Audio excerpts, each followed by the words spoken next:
Pronto, bacana? Voltamos aí. Ótimo. Vamos agora para a questão de número 19. Joga a lousa, vamos a ela. Após receber os autos de inquérito policial encaminhado pela autoridade policial, o promotor de justiça, com atribuição para o caso, verificou que não havia indícios suficientes quanto à autoria e materialidade do delito, pois não fora realizada no curso do procedimento administrativo busca e apreensão que entendia imprescindível. Nesse sentido, o membro do órgão ministerial deverá. Ora, olha para mim primeiro. Uma vez chegando os autos do inquérito com relatório nas mãos do membro do MP, nós temos um cardápio de alternativas que o Código de Processo Penal lhe apresenta. Diante de indícios de autoria, da materialidade e das circunstâncias da infração, o membro do MP vai oferecer a denúncia, na expectativa de que seja deflagrado o processo. Ótimo. Mas se o crime tiver pena mínima, inferior a 4 anos, praticado sem violência ou grave ameaça contra a pessoa e fora do contexto da Lei Maria da Penha, nós temos ali o cabimento do acordo de não persecução penal. Tudo bem. Agora, o promotor analisando os autos do inquérito entende que não há lastro indiciário suficiente, mas a esperança de que esse lastro seja imediatamente obtido, caberá o requerimento ao juiz para o cumprimento de novas diligências. Diligências consideradas imprescindíveis ao início do processo. Veja que isso não é um mero atalho, não é a lógica da mera conveniência, não é a política do menor esforço. Esse requerimento só tem cabimento se aquelas diligências forem imprescindíveis, vitais à deflagração do processo. Tudo bem. Agora, Nestor, e se analisando o inquérito não há qualquer viabilidade do ajuizamento da demanda? Aí até a esperança morreu. Então caberá a promoção do arquivamento. Arquivamento que com o pacote anticrime será determinado pelo promotor e arquivamento que será submetido à homologação por uma instância de revisão, mas como essa previsão do caput do 28 está suspensa, o arquivamento ainda hoje acontece pelo juiz diante do requerimento ministerial. Tudo bem? Beleza? Eis a ideia. Então, com esse contexto, eu vou para as nossas assertivas. O membro do MP entendeu que a diligência seria imprescindível ao ajuizamento da demanda. E agora, o que o promotor vai fazer? Joga a lousa? Vamos às assertivas? A. Promover o arquivamento do inquérito por tratar-se de hipótese de absolvição sumária. Ora, absolutamente equivocado, não tem o menor contexto, o menor cabimento, e o arquivamento ele é tratado no artigo 28 do CPP. Beleza. Agora, B de bola, requisitar a autoridade policial que realize diretamente a diligência de busca e apreensão pretendida. Falso. Esta requisição direta ao delegado da diligência pretendida, ela é questionada, inclusive no âmago do Supremo Tribunal Federal, leis estaduais que regulavam a tramitação direta entre o MP e o delegado, elas foram declaradas inconstitucionais. Você tem uma resolução do Conselho da Justiça Federal, a resolução 69, que também é objeto de ADI, mas no senso, para uma prova objetiva, não é como o Código de Processo Penal trata a matéria. Então, cabe ao promotor requerer ao juiz aquela diligência considerada imprescindível ao início do processo. O juiz, então, oficia ao delegado, fixando o prazo, o delegado cumpre a diligência, devolve a vara criminal e o juiz abre vistas ao membro do MP. Ou seja, o juiz figura aqui nessa interlocução. Portanto, pode jogar a lousa. Essa requisição direta não é prevista. C de casa, requerer ao juiz a realização de diligência investigatória antes do oferecimento da denúncia. É o gabarito, é o que estávamos esperando, verdadeira, à luz da interpretação do artigo 16 do CPP. Beleza. D de dado. Oferecer a denúncia e, após, requerer ao juiz a realização de diligência investigatória. Ora, convenhamos, falso. Já pensou? Ajuizar a ação sem justa causa? Sem o lastro necessário para que a demanda agora seja deflagrada em juízo? Não tem o menor cabimento. Então não é o caso, porque se o membro do MP oferece a denúncia sem justa causa, sem esse lastro, a denúncia será rejeitada à luz do artigo 395, inciso 3 do Código de Processo Penal. Tudo bem? Bacana? Me permite avançar? Joga a lousa. Vamos ingressar agora na assertiva E. A última, promover diretamente a realização da diligência investigatória. Ora, falso. É certo que o Supremo Tribunal Federal indica que o Ministério Público pode investigar por meio de PIC, procedimento investigativo criminal. É o entendimento do Pleno do Supremo. Mas, primeiro, estamos diante de uma medida de busca e apreensão. Se for busca e apreensão domiciliar, cláusula de reserva jurisdicional. Mas, para além disso, num concurso para delegado, ora, destacar o cumprimento direto da diligência, sendo que o Código de Processo Penal aponta o caminho a ser percorrido quando o promotor entende pertinente uma diligência imprescindível para o ajuizamento da demanda, aí é evitar o risco. É natural pensarmos que vamos seguir a literalidade do Código de Processo Penal, requer ao juiz, o juiz oficia ao delegado, para que a diligência seja cumprida. Tudo bem? Tranquilo? Então, vou avançar, joga a lousa, agora, lançando você na questão 20. A autoridade policial recebeu denúncia anônima sobre a existência de um grupo que se destinava a praticar roubos a agências bancárias. Diante da notícia recebida, com base no entendimento dos tribunais superiores, a autoridade policial deverá fazer o quê? Olha para mim. A notícia anônima nada mais é do que notícia apócrifa. Ora, a questão terminológica aí tem o seu cuidado, tem o seu tempero. Só que os tribunais superiores, apoiados pela doutrina, entendem da seguinte maneira: diante de uma notícia anônima, o delegado não vai instaurar imediatamente o inquérito. Seria uma temeridade. Então, primeiro o delegado deve se acautelar, aferir a plausibilidade daquela notícia anônima, aferir a verossimilhança, realizar diligências prévias de verificação. E tendo pertinência à notícia anônima, só então o delegado baixa a portaria e instaura o inquérito. Então eis a ideia. O entendimento dos tribunais superiores não tem súmula, mas a matéria está consolidada, e entendimento que reverbera na condução da doutrina preponderante. Tudo bem? Então vamos aqui interpretar as assertivas. Joga a lousa. Eu aponto. Assertiva A. O delegado terá discricionariedade para instauração ou não de inquérito policial. Ora, por favor, falso. Me permita dizer, o inquérito é um procedimento discricionário na preleção das diligências que serão cumpridas para enriquecer a investigação. Agora, você, delegado ou delegada, não tem discricionariedade para instaurar ou não inquérito. Senão isso seria absurdo. Ora, você é pautado pela ideia de obrigatoriedade. Então você tem que instaurar o inquérito, havendo pertinência para tanto. Claro que diante de uma notícia-crime, o delegado pode se recusar a instaurar o inquérito. Uma notícia-crime é absolutamente inverossímil, impertinente, o fato narrado é atípico, ou o fato narrado visivelmente não aconteceu, nega a instauração de inquérito. Agora, você, delegado, não tem discricionariedade para analisar a conveniência de instaurar ou não a investigação.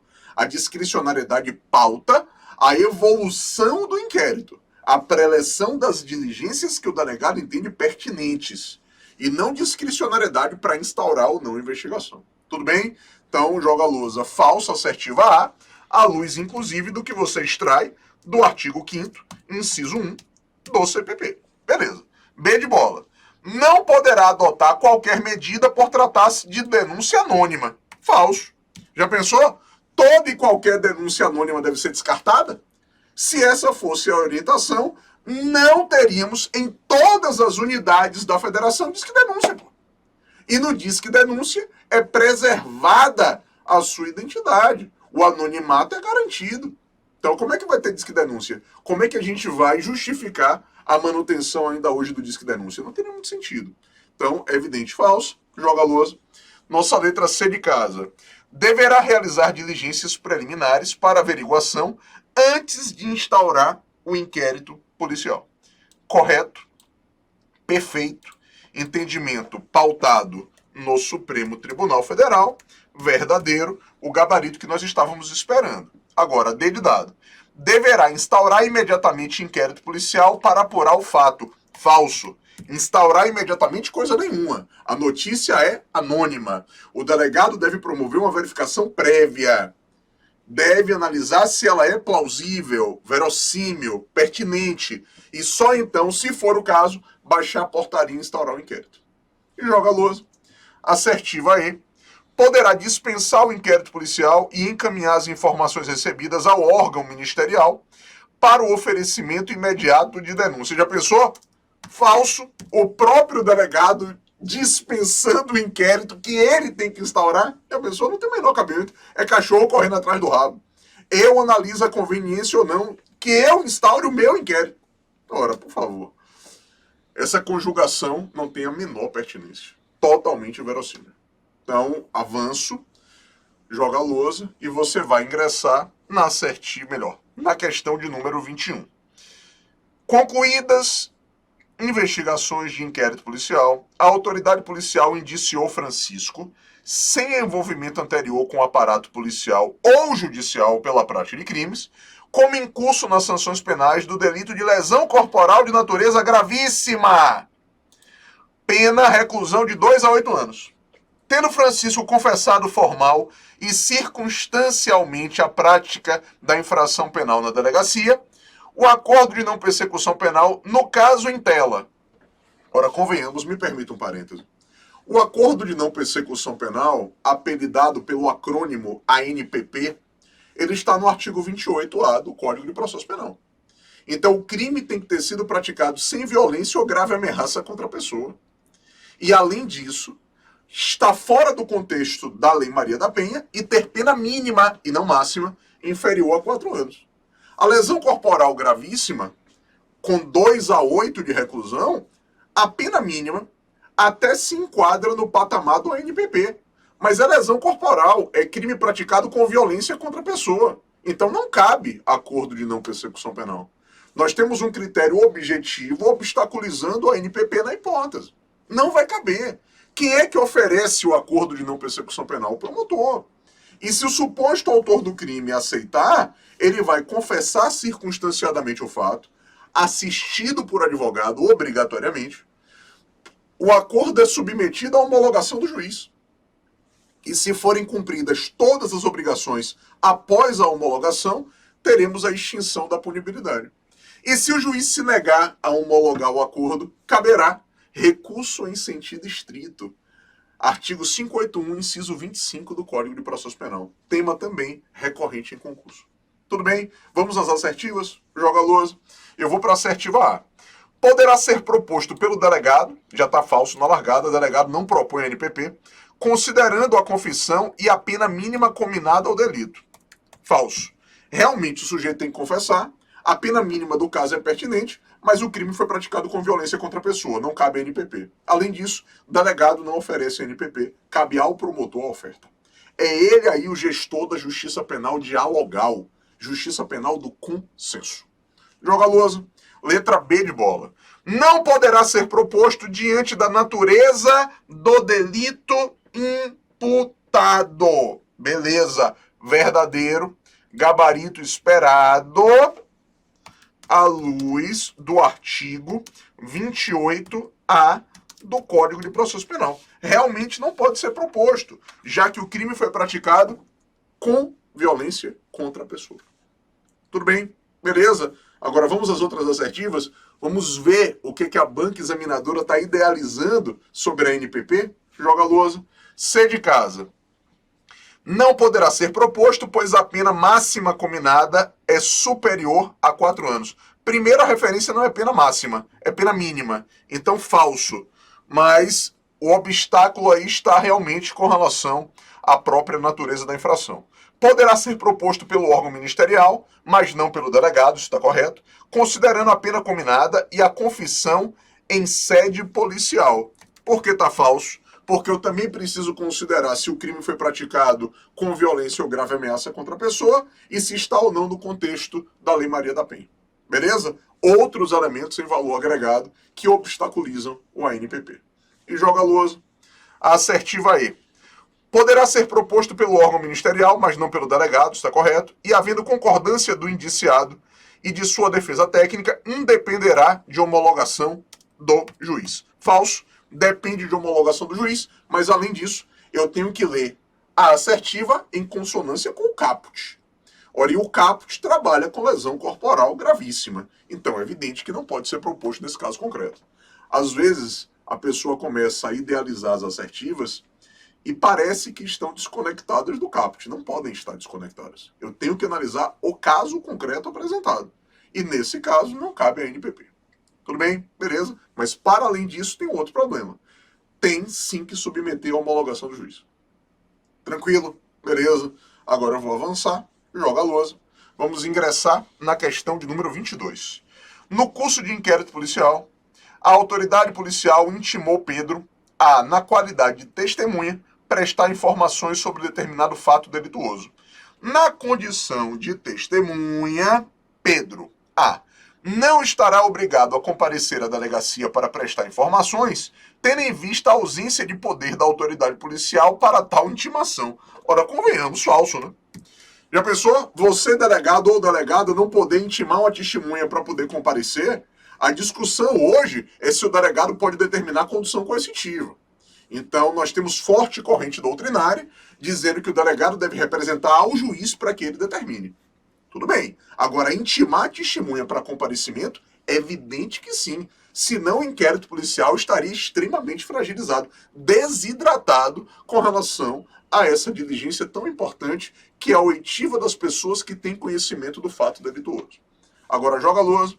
Letra B de bola. Vamos lá. Estará obrigado a comparecer à delegacia e prestar informações com o dever legal de dizer a verdade, ainda que possua relação de parentesco em linha reta com o investigado. Falso.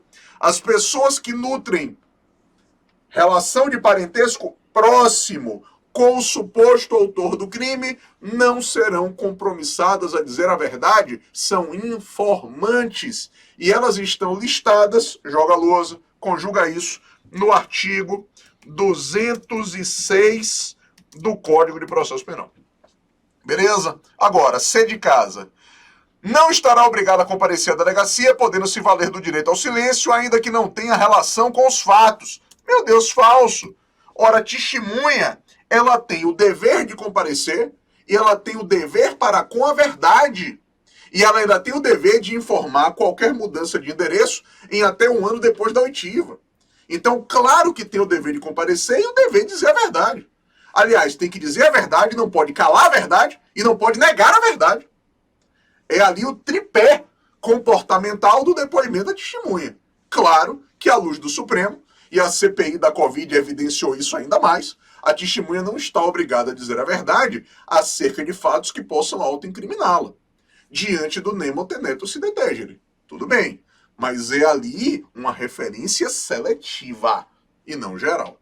Tudo bem? Então joga a lousa. Com isso, aqui, falso, assertivo a C, à luz da interpretação do artigo 203 do Código de Processo Penal.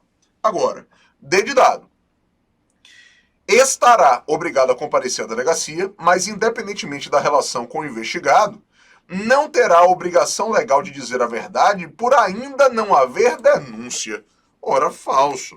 A testemunha tem o dever de dizer a verdade, inclusive na fase investigativa, a toda evidência. Ela tem o dever de comparecer e, se for o caso de compromisso, ela vai ser compromissada. Agora, joga a lousa. Vamos à assertiva E, que sobrou como gabarito. Estará obrigado a comparecer à delegacia, mas não precisará responder as perguntas formuladas que puderem resultar em autoincriminação. Maravilha. Gabarito esperado, verdadeiro, à luz do princípio do nemo tenetur si detegere. Beleza? O direito de não se autoincriminar, que foi muito explorado, inclusive no âmago do Supremo, nas oitivas promovidas pela CPI da Covid-19. Beleza? A já superada CPI da Covid. Agora, me permita avançar. Eu pretendo ingressar, joga a lousa, na questão de número 23.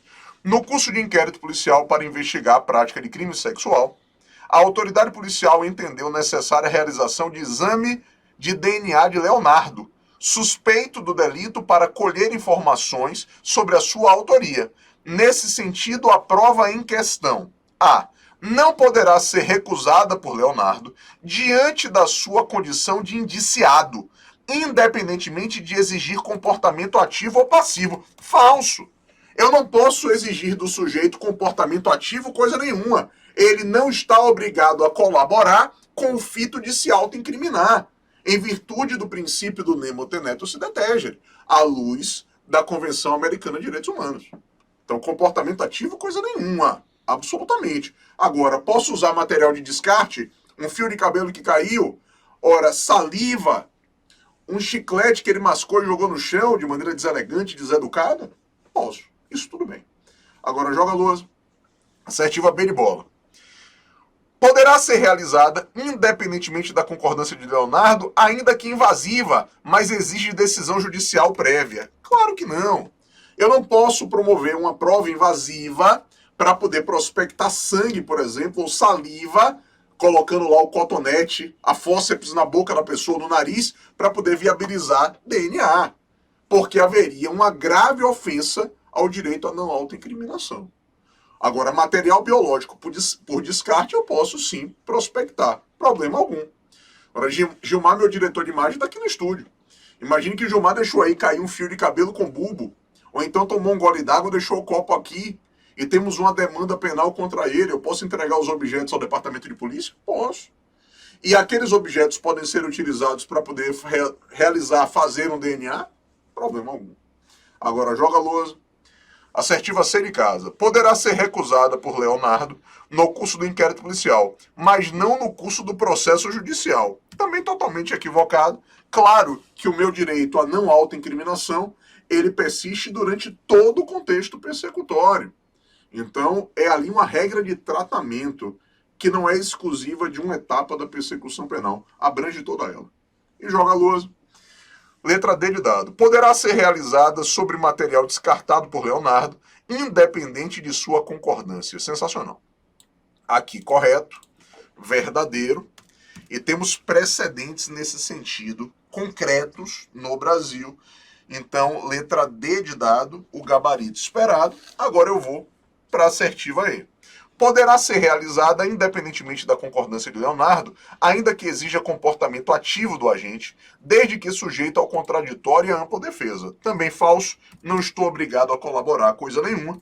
Matéria tratada no artigo 8, item 2, a linha G de gaiola da Convenção Americana de Direitos Humanos, o nosso Pacto de São José da Costa Rica, regulando o direito a não produzir prova contra mim mesmo. Tudo bem? Bacana? Tranquilo? Agora avança, respira, coragem, força, energia na aula. Pode jogar a lousa. Questão de número 24. Mendel foi preso em flagrante pela prática do crime de furto, punível com pena de reclusão de 1 a 4 anos e multa. Constando de sua folha de antecedentes criminais diversos outros processos pela prática de delitos da mesma natureza. Após Mendel ser apresentado à autoridade policial, o delegado de polícia A. Poderá conceder liberdade provisória com ou sem fiança. Falso. Falso porque liberdade provisória sem fiança, quem é que vai conceder ou não? O juiz. Se o sujeito agir amparado por excludente de ilicitude, ou se o sujeito não preenche os requisitos da prisão preventiva. Mas cabe ao juiz deliberar pela liberdade provisória sem fiança. Liberdade provisória mediante fiança, o delegado poderá conceder. O delegado pode arbitrar a fiança, desde que o crime tenha pena máxima de até 4 anos. Então, joga a lousa, exegese do artigo 310, inciso 3 do CPP. Agora, B de bola. Poderá arbitrar fiança acumulada com outras medidas cautelares alternativas. Falso. As outras medidas cautelares pessoais não prisionais também estão no núcleo de cláusula de reserva de jurisdição. Matéria tratada, joga a lousa, no artigo 319 do CPP. Agora, C de casa, poderá arbitrar fiança e deixar de lavrar o auto de prisão em flagrante, diante da pena máxima em abstrato do delito. Calma, falso por quê? Delegado pode arbitrar fiança em crime com pena máxima de até 4. Delito de furto, pena máxima 4 anos, beleza. Mas, nesse caso, o delegado lavra o auto de flagrante, arbitra a fiança. E o pagamento, inclusive em mãos do escrivão, evita o recolhimento a xadrez. Mas o auto vai ser lavrado. Procedimentalmente falando, dizer que no caso da afiançabilidade, o arbitramento evita a lavratura do auto, errado. Errado. O seu comportamento como delegado é lavra o auto, arbitra a fiança. Se ele pagar, você não recolhe ao xadrez. Eis o procedimento esperado. E a questão, ela simplesmente confundiu aí, boicotou o procedimento. Por isso está equivocado. Agora joga a lousa. Vamos para a questão de dado. Poderá deixar de arbitrar a fiança caso presentes os requisitos que autorizem a decretação da preventiva. Verdadeiro, gabarito esperado. Ora, veja que quando você se reporta aos requisitos da prisão preventiva, garantia da ordem pública, garantia da instrução criminal, conveniência de aplicação da lei penal, se estão presentes os requisitos da prisão preventiva, não cabe fiança. Delegado, ele é legitimado a arbitrar fiança em crime com pena máxima de até 4 anos. Beleza. Mas eu preciso analisar se cabe ou não fiança. Ora, e as hipóteses de negativa de fiança estão no artigo 323 e 324. E o artigo 324 do Código afirma que não cabe fiança se estiverem presentes os requisitos da preventiva. Então, o delegado, ele tem atribuição para avaliar o contexto e simplesmente deixar de arbitrar. Então, no caso, o sujeito é avesso a um contexto de pacificação. Ele pratica infrações penais de maneira reiterada. Ele é um risco à ordem pública. E quando o sujeito é um risco à ordem pública, preenche os requisitos da prisão preventiva. E ali a fiança estaria incompatibilizada. Beleza? Tudo bem? Então joga a lousa.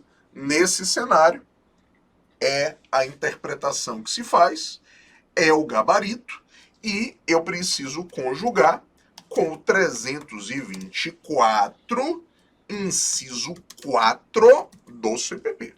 Agora, e de escola.